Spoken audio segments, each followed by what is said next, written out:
history ng Philippine Constitution. Before the 1987 Constitution, kung saan nanggagaling ang arrest warrant, an international court is not higher than a local court. In fact, many local sovereign courts are higher than international court. In fact, your local, kailangan payagan yung international. Kaya nga pwede kang umalis sa treaty. We don't have a world government. We have a Philippine government. That's totally, yung kung sino man ang analyst na nagbigay no, na mas mataas ang ICC, walang po yun, walang... Magandang araw po sa inyo mga banateras. Ako po si Banat Girl. Ito po mga banateras, panoorin natin ito at sabay-sabay po tayong mag-react sa comment section. Alright, panoorin na po natin ito mga banateras. Mag-comment po kayo sa comment section at huwag po ninyong kalimutan mag-subscribe, i-like at i-share ang ating video. I am not Filipino for nothing. Mahalin po natin ang Pilipinas. Ito na po. Ika nga, nagtagumpay itong mga magnanakaw na to sa kaban ng sambayanan. Pero bago ho yung interview na yan, itong si Amy Marcos, kung bago lang ho kayo sa PH Update, sa like at sa subscribe, masaya na ho tayo dyan. At sa mga gusto sumali sa ating community, yung joint button, nandyan lang ho sa baba. Heto, pakinggan ho natin itong mga kababayan. Game! Si Gutesa man at yung iba pang Marines ay magbaliktaran. Di ba sinisiraan na siya, naumpisahan na, napeke daw, yung nag-notarize, nag-falsify daw, kung ano-ano ang sinasabi. Wala naman naniniwala na sa inyo. Linilin lang ninyo ang sambayan ng Pilipino. Pero ang Pilipino, hindi na po magpapaloko. Mabigat ho yun ha. Ang Pilipino hindi na ho magpapaloko. Grabe, naninibago ho tayo sa ating bagong gupit. Parang mayroong mali, no? Bigla akong na-miss yung long hair natin. Bagay ho ba? Bagay ho ba yung bagong gupit natin? Bagay ho ba? Pero mas komportable ho ito eh. Ang hirap ho nung mahabang buhok. Ang pamilya na tinakot ay kay Gutesa, kay Orly Gutesa? O basta, yun na yun. Abangan na lang ang susunod na kabanata. So nakita na siya, ma'am? Ha? Si Gutesa nakita na po? Basta, oo. Basta alam ko na magbabaliktaran ang mga testigo. Asahan ninyo. Tinakot ng tinakot. Tapos, yung mga gustong magsalita pa ay itinago o talagang sinabihan na huwag nang magsalita. Pero ang buong kapulungan, nalalaman ang katotohanan. Nakita naman natin ang daan-daang namatay sa flood control. Nakita naman natin ang mga bahay na nasira. Alam naman natin ang katiwalian at kilala natin ang mga mukha ng mga gumawa. Nako, matindi ho yan ha. Pati ho daw ho yung mga pamilya nitong si Master Sergeant Orly Gutesa tinakot. Ang bihira, napakawalang hiya. Sa bagay, kung mali-malita nga naman pala yung i-deliver nitong si Master Sergeant Orly Gutesa sa bahay nitong mga politiko na to, ano ba naman mag-hire sila ng sandaang mga goons para hanapin ang pamilya nitong si Master Sergeant Orly Gutesa para lamang takutin sila at umatras doon sa kanyang naunang testimonya noong lumabas siya dyan sa Blue Ribbon Committee. Ano ba naman gumasta sila ng 100 milyon para magbayad ng mga goons para takutin yung pamilya nitong si Master Sergeant Orly Gutesa? Kung sakaling bumaliktad man siya, nakakalungkot ho na balita. Pero kahit pa paano, iintindihin ho natin ang mama. Dahil ika nga, kahit na alam ho natin na napakatapang nitong si Master Sergeant Orly Gutesa, pagka tinutukan na ang iyong asawa at anak, ibang usapan na ho yun, ika nga. Ibang usapan na ho yun. Diba? Ang ano na ho ito kumbaga yung mga walang kamuang-muang dito sa usapin na to, idadamay ho talaga ng mga magnanakaw para mailayo lamang ho mailayo sa kanila itong usapin na to. Nasa likod ng pananakot. Sorry. Nasa likod ng pananakot. Oo naman. Sino? Sino, ma'am? Sino? Hindi ko alam. Yung mga kaya manakot at yung mga takot na sila ang madadali. Nako. Yan ang problema ko sa iyo, Sen Amy. Yan ang problema yung mga parinig portion mo. Hindi mo kilala pa kung sino. Ba't di mo alam kung sinong nanakot? Gusto mo sabihin ko sa iyo, yung pinsan mo, siyang nanakot. Sinong pinsan? Baba, secret ko na lang. Alam ng mga kababayan natin dito sa PH Update, maraming pinsan niya si Amy Marcos. Sino sa tingin nyo sa mga pinsan ni Amy Marcos ang nanakot dito kay Master Sergeant Orly Gutesa? Di ba talaga tayo sanay sa ating bagong gupit? Pambihira, oh. Ganda nung tabas, oh. Solve na solve ho tayo dito sa gupit natin na to. Ika nga yun ang gupit sa atin talagang ayos, oh. Linis. Oh. Pwede kong basahin yung Teka lang. pwede kong basahin yung statement on Senator Bato? About Senator Bato, well, Yeah. unang-una talagang isang malaking kabulastugan ang pinagsasabi nila na may balita na merong warrant na narinig nila na may kopya na hindi maipakita pero sinentensyahan na kung anong gagawin. Ano bang kalokohan yan? Tapos, ayan, nagpauso pa na hindi magkasundo yung kapatid. Yung kapatid naman, ang sabi, wala pa daw warrant. Pagkatapos noon, si Secretary Bersamin, iba naman ang sinasabi. Talaga bang linilito ba tayo? Pero higit sa lahat, kung may warrant, ilabas. Kung walang warrant, tumahimik na kayo. Nako, galit na to si Mangga. Galit na ho si Mangga. Galit na. Boyeng, tumahimik ka daw. Pambihira ka talaga kasi hahanip tong si Boyeng Di ba? O, wala naman pa. Kung wala kang may pakita, huwag ka nang dumaldal. Kaya nagmumukha kang marites Nagmumukha kang chismoso Panalan ninyo kami. Ano ba naman pananakot ng ginagawa yan? First and foremost, ang DOJ, parang nakalimutan ninyo na sinabihan na tayo ng Pangulo ni Bongbong Marcos, ang ating presidente, na walang jurisdiction ng ICC dito. Ikaw naman, Mangga. Ibibita mo pa rin pa kapatid mo. Kayong kapatid mo ang puno dulo kung bakit nandun si dating Pangulo Rodrigo Duterte. Ano ka, si Raulo? Ganyan. Pambira, ibibita mo yung sinabi ng kapatid mong bangag. Tanong ko ba sa'yo, kung sakaling sabihin mong oo, si Raulo ka din. Meron ka pa bang pinapaniwalaan sa lumalabas sa bunganga ng kapatid mo? Tanong ko sa'yo, Amy Mangga. Sa Pilipinas, di ba sinabi na yon? Pero, ayan, iba ang sinasabi, iba ang nagawa. Bakit? Nadampot bigla si Presidente Duterte. Kaya eto nga, andito na naman, without any formal request or communication, either from the ICC or the implementing Interpol agency, the DOJ is so eager to resurrect the same illegal mechanism it utilized against the former President Rodrigo Duterte. Huwag mo na kasing gamitin reference yung mga sinambit ng iyong kapatid na bangag. Ikaw na mismo nagsabi, anak ng toka, sinabi na nga na walang jurisdiction pero inuli pa rin siya. Walang iba kundi DOJ pa mismo. Pambihirang yan. Tanong ko sa'yo, Amy, naniniwala ka pa sa sinasabi ng kapatid mo? Kasi sambay ng Pilipino, wala na kaming pinaniniwalaan dyan. Kasi nuknukan ng kasinungalingan yung pamilya nyo na yan. Pati ikaw. Pambihira. Let me remind the DOJ, before any Philippine authority can surrender, extradite, kung ano-ano pang mga terminology yung ginagamit para lituin tayo, it must first have lawful custody of that individual.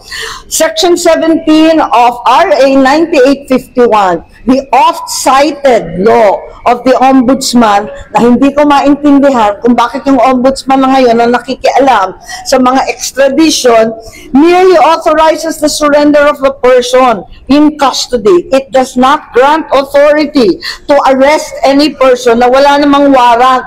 Naku naman talaga kayo, ginugulo lang ninyo kami at talagang linilin lang ang mga Pilipino. Pananakot na klarong-klaro ito. And Punta ka sa Malacanang, batukan mo ng malakas yung kapatid mong bangag. Daldal ka ng daldal. Ano ng tawa? Okay, sige. For sound bites, para sound bites lang yan sa mga media. Pero sa totoo lang, sa sobrang kabangagan ng kapatid mo, kahit sa tingin ko wala na siya pinaniniwalaan sa mga sinasabi mo. Tapos kami, gusto mo, maniwala kami sa'yo. Punta ka sa Malacanang, batukan mo, bigyan mo ng isa para talagang solidong-solido mga pinagsasabi mo ngayon. Ang iyang Mangga to. true, otherwise would be tantamount to authorizing the extrajudicial arrest for the purpose of delivering a Filipino citizen to a foreign tribunal. Bakit tayo papayag isuko ang Pilipino sa mga dayuhan? Kung ang tanong, Amy, bakit tayo papayag? Kasi Yun ang gusto ng mga kapatid mo. Hindi pumayag ang sambayan ng Pilipino. Yun ang gusto ng kapatid mong bangag. Hanip talaga to si Aimee. Power that the RA 9851 clearly does not bestow. And also, the DOJ must be reminded that clearly under our Constitution, only Philippine courts may issue warrants of arrest, as they alone are vested with the fundamental law, our Constitution with judicial power. No act of cooperation with a foreign entity can supersede the Constitution and the fundamental guarantee of due process and of sovereignty. Yun lang. Ma'am, would you advise Senator Bato na magpatuloy pa rin at pumasok dito sa Senado? Wala ako narinig kay Senator Bato, si Nancy De La Rosa na lang nagte-text eh. Kasi hindi mo naman mabibintang yung tao, walang waran, puro haka-haka, puro chismis, puro balibalita, puro kopya-kopya. Eh, tinatakot naman talaga siya. Ano ba naman yan? Ano pong sabi ni Mrs. Nancy? Well, abalang-abala siyempre ang misis niya at sanay na sanay yan eh, talagang asawa ng pulis. Pero ganun pa man, takot na takot. At kabang-kaba, nananawagan, natulungan sana sila na kahit papano may due process, may justisya, may soberanya ng Pilipinas. Ito kasi si Boying kung ano-ano pinagsasabi sa social media. Walang warrant, merong warrant. Ano ba talaga kasi ay sigurado lang to, diversionary tactics ng Marcos Jr. to, ika nga. Para igaan, ang daming bagyong nagdaanan. O Boying, gawa ka nga ng issue dyan. Gawa ka nga ng issue dyan. Abuso, ano nyo, yung tipong, ika nga, guluhin nyo usapan. Viral sa lahat. Tatanong niyo ko na sa Senator. Hindi ko na tinatanong, mas maigi na, di ba? Hindi naman sasabihin at ayoko rin malaman. Okay, so mamang pinarating po, humihingi ng tulong sa inyo si Mrs. Humihingi ng tulong sa lahat, talaga naman. At kung maaring tulungan, sabi ko, asahan ninyo kung anong abot ng aking makakaya. Tutulungan natin si Bato. Hindi para makaligtas kung siya ay may sala talaga, kundi na makatarungan ang mga proseso na gagamitin. Huwag itong nangyari kay Presidente Duterte maulit-ulit. Ma'am, right now, ano po yung forms of help or assistance yung plano niyo po na ibigay, i-exert kay Senator Bato? Eh, syempre sa ngayon, ang dapat ipaliwanag sa taong bayan na huwag tayong papayag na maulit muli ang nangyari kay Presidente Duterte. Kung maulit na naman yan, itong inaanunsyo nila, nadadamputin na naman si Senator Bato, si Senator Bongo, pati si Vice President Sara Duterte, at hindi po pwede yan. At kung sino-sino pa, nalinilista nila. Kakarantaduhan na yan, huwag na tayong pumayag. Sa ngayon po ba, ma'am, dahil wala pang warrant? Pwede kang tumayo ka sa Senado, mag-file ka ng resolution na kung saan winawaksin natin kung ano man ang gagawing galaw ng administrasyon ni Bangag dito sa ICC issue na to o mga arrest warrant na to. Kaysa magdadadakdak ka dyan. Di ba ganun yun? Nung interim release ni Tatay Digong, nag-resolution sila. Kahit palang kwenta. Hindi pong yung pagbotohan lang na hindi pwede to. Isa tayong malayang bansa. Meron tayong meron tayong gumaganang justice system. At ang panghihimasok na to at ang pagpapakatuta ng mga opisyal ni Marcos Jr. dito sa mga ICC na to, hindi na nararap. Di ba pwedeng ganon? Bihira. Kailangan immediately i-produce or i-present kung sakaling may warrant pan at kung wala, ma-clarify. Yun po ba yung panawagan nito? Ang panawagan ko, hanggat klaro at maipakita ninyo na totoo, kinakailangan tumahimik muna kayo. Kasi puros pananakot na ito. Ikalawa, kung talagang nariyan na yung warrant, fair warning lang, babala lamang sa ating mga opisyal, alalahanin na meron pang batas, meron pang konstitusyon, at may karapatan. Kasi ang problema, DOJ, pinag-aaralan nila kung paano maisusuko sa ICC itong si Senator Bato. Hindi, bibigay natin sa kanya yung mga karampatang due process. Hindi. Mas mabilis siguro kung imbis na extradition, surrender ang gagawin natin sa para mga merong saltik sa utak yung mga taga-DOJ. Ang bawat Pilipino ipagtanggol ang sarili sa sarili nating mga korte. Ano po nakikita niyong motive ng pananakot? Yan na lang. Wala, syempre, under the gun lahat ng tinatawag na oposisyon, kahit hindi naman oposisyon. Sen, sorry, balikan ko lang. Ano po yung categorical na tulong na hinihingi ng asawa ni Senator Patuloy? Wala. Sinasabi lang niya, kinakailangan tulungan kasi itong nangyayari ay hindi tama. Pero would you know if meron na pong international law expert or lawyer po na I have no idea. Thank you. Yes, generic lang talagang nagpapasaklolo lang talaga. As in, natatarantalan talaga kaming lahat. Pagkat hindi naman tama ito, I'm absolutely appalled by... Naman kasi itong si Boying eh. Pangalawang buhay niya na nga yan, si binibida niya, nagka-cancer na siya, nagka-kung ano-ano na, nagka-heart bypass na. Puro kabalbalan pa rin pinagagawa niya sa mundo eh, no? the Ombudsman, the Department of Justice making all these very reckless statements without any proof in hand, without providing any evidence. Thank you. Thank you. Ayun. Magbo-blue ribbon ba sa Friday? Yes po. Tuloy na. So magre-recount na yung Marine. Nako! Yun daw ang paputok eh, yung pasabot. Diba? Yun ang paputok ni, nitong si Ping Lacson, magre-recant na tong si Master Sergeant Orly Gutesa. Very important witness. Pambihira talaga tong si Pambihira talaga tong si Ping. Natrabaho na siguro. At saka, yung 17 congressman na lang ang hahatakin. Hindi na star witness ang aking pinsan. Yun ata yung original plan eh. You have information na hindi po darating si Congressman. Bago ata isip, nahiya din sa sarili. Nagbago ang isip, hindi na a-attend ang information ninyo. Kasi ang dating narinig ko, magiging state witness, siya ang magiging star witness, bibigyan ng witness protection. Pwede ba naman yun? Inuloko na tayo ng lubus-lubusan. Thank you. Thank you, ma'am. Yeah, but that's the original plan. But that's not what's gonna happen. Ang mangyayari ngayon, magre-recant ang mga testigo. Panoorin ninyo, sigurado ako dyan. Wow! Mabigat yan ha!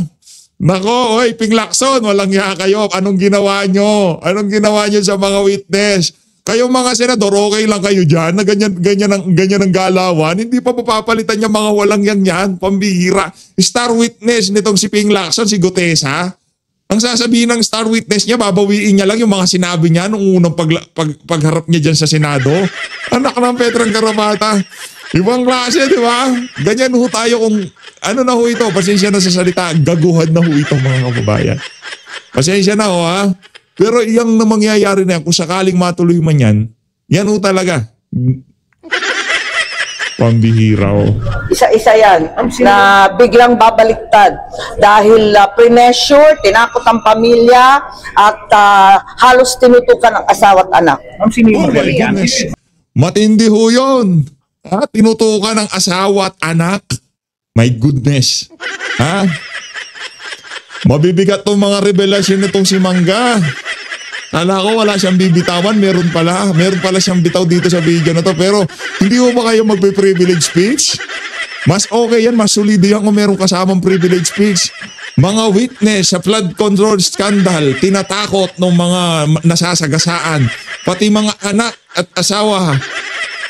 Halos tutukan na, anak ng Petra. Di ba, talagang kung sakaling mag-hearing man sila sa Blue Ribbon, may mabigat-bigat ho yan. Di ba, kung sakaling bumaliktad ditong si Master Sergeant Orly Gutesa, alam na this. Pambihira, oo. Alam na ninyo kung sino yung pinakamatindi ang testimonya. Si Gutesa ba yun? Si Gutesa po ba? Kasi pinakamabigat ang kanyang testimonya. Dahil doon, may personal knowledge at matapang na ibinunyag ang lahat.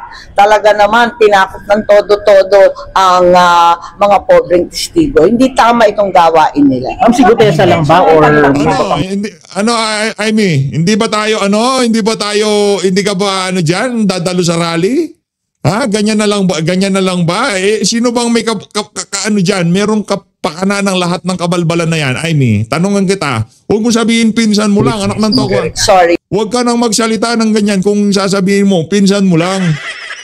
Si Martin Romualdez lang ang may sala sa lahat ng kabalintunaan na to. Hindi pwede yun. Anak ng tao ka, pinirmahan ng kapatid mo yung budget. Ngayong may problema, pinsan mo lang may kasalanan. Hindi naman pwede yun. I mean, ngayon yung pagtrabaho ng administrasyon na to doon sa mga witness, ibang usapan ho yan. Ito talagang mga pamilya na to, magugulo, perwisyo sa bayan. Mga kababayan ha, kung sino man ang kandidato nitong mga pinklawan-dilawan na to, magtulong-tulong ho tayo na hindi ho sila dapat manalo. Pag binigyan pa ho natin sila ng panibagong 6 na taon, itong nangyari na to, sigurado ho, 100%. Doblado ho itong mga kabalbala na to na nangyayari ngayong mga panahon nitong si Marcos Jr. Kasi ipapasok lang sa utak nila, ay nakalusot naman tayo. Okay, tuloy natin ang kabalbalang ginawa ni Marcos Jr. Tuloy natin ang pagiging incompetent ni Bangag. Tuloy natin ang mga pagnanakaw sa mga infrastructure project. Di ba? Intention ko ba na pagtakpan dun sa mga... Syempre, klarong-klaro talaga. At alam naman namin na may iba pang mga testigo na pinipigilan na magsalita at ayaw kumbidahin. Ma'am, to clarify, si Gutesa Sa palagay ko, kahit ano pang mag-recant dyan, kahit ano pang mangyari, kahit si Gutesa man at yung iba pang Marines ay magbaliktaran. Di ba sinisiraan na siya, naumpisahan na peke daw, yung nag-notarize, nag-falsify daw, kung ano-ano ang sinasabi. Wala naman naniniwala na sa inyo. Linilin lang ninyo. Hoy, Ping, wala na daw naniniwala sa inyo. Ha? Wala nang naniniwala sa ginagawa niyong paninira kay Master Sergeant Orly Gutesa. Sino bang naninira? Kadalasan naririnig lang natin naninira kay Master Sergeant Orly Gutesa, yung si Ping Lacson eh. Kasama mo ba siya doon sa mga tanong to. Kasama ba itong si Ping Lacson sa mga trumabaho para bumaliktad itong si Master Sergeant Orly Gutesa? Kasama ba siya doon sa mga sinasabi nitong si Amy Marcos na talagang gustong ilihis na tong usapan na to mula doon sa mga totoong may sala? Masyado talagang isipin nyo na lang ho mga kababayan. Yung mga nakaupo ngayon dyan sa dito sa Senado, mga aso ni Marcos Jr. Hindi ho nila papahintulutan ngayong naging dahilan sa pagkapanalo nila at todong pagsamba nila dito sa administrasyon ni Marcos Jr. Biglang makaladkad dito sa skandalo na to. Pag alam ho ni Ping Lacson at nitong si Tuta Soto na pagka umakyat yung issue na yan kay Martin Romualdez, akyat yan kay Marcos Jr. Kaya hindi pwedeng umakyat kay Martin Romualdez itong usapin na to. Dapat hanggang kay Saldi ko lang ho mga kababayan. Nakuha nyo ho ba? Di ba? Ang sambayan ng Pilipino. Pero ang Pilipino hindi na po magpapaloko. Ang clarify, yung pamilya na tinakot ay kay Gutesa, kay Orly Gutesa. O basta, yun na yun. Abangan na lang ang susunod na kabanata. So nakita na siya, ma'am? Ha? Si Gutesa nakita na. Basta, oo. Basta alam ko na magbabaliktaran ang mga testigo, asahan ninyo, tinakot ng tinakot. Tapos, yung mga gustong magsalita pa ay itinago o talagang sinabihan na huwag nang magsalita. Pero ang buong kapulungan, nalalaman ng katotohanan. Nakita naman natin. Ang buong kapulungan, pag sinabing kapulungan ng Senado, pero hindi yung Blue Ribbon. Ang Blue Ribbon, mga nakapikit, lalo na yung si Ping Lacson. Naku, wala kayong aasahan dyan. Anak ng toka, tingnan nyo naman, ang mismong naninira pa kay Gutesa, walang iba kundi mismong chairperson ng Blue Ribbon Committee. Ang gusto niya na mabutasan ang testimonya nitong si Gutesa, walang iba kundi mismong chairperson ng Blue Ribbon Committee. Paano pagkakatiwalaan yung mga tao na yan? Anong tawa, di na natin napakinggan tong si Attorney Bebota, itong si Attorney Israeli Totorion Ang daan-daang namatay sa flood control. Nakita naman natin ang mga bahay na nasira. Alam naman natin ang katiwalian at kilala natin ang mga mukha ng mga gumawa. Sino nasa likod ng pananakot? Sorry? Nasa likod ng pananakot? Oo naman. Sino? Sino ba? Sino? Hindi ko alam. Di mo alam? Yung mga kaya manakot at yung kuha ka ng bato, ipukpok mo sa ulo mo, baka sakali malaman mo. Ayun na nga mga kababayan, yun mga revelasyon. Nitong si Amy Marcos manggagamit. Pati pa, walang yato mga media na to, wala kayong kaalam-alam, nagamit na kayo ni Mangga. Maraming salamat po mga kababayan. Dito na natin tatapusin ang ating pakikinig sa mga kabalbalan itong si Jaime Marcos. Malino natin Pilipinas. Pero magiging kapanapanabik yung ano na yan yung gaganaping hearing sa Biyernes na kung saan bababaliktad na itong si Master Sergeant Orly Gutesa. Baka ang mangyayari pa ho dito, sasabihin niya na pinilit lang siya ni Senator Rodante Marcoleta at nitong si Congressman Mike Defensor at ang gumawa sa kanyang testimonya si Senator Rodante Marcoleta. Ganun ho bang pagbaliktad ang mangyayari? Sabay-sabay ho nating malalaman yan sa mga susunod na araw. Maraming salamat ho. Mag-ingat ho kayong lahat. Huwag ho kayong magpabudol lalo na dun sa mga nakared na merong polka dots sa design. Mahalin ho natin ang Pilipinas. At para dun sa barberong nanggupit sa akin, maraming salamat sa iyo, Brad. Mabuhay ka hanggang gusto mo. Maraming salamat ho mga kababayan.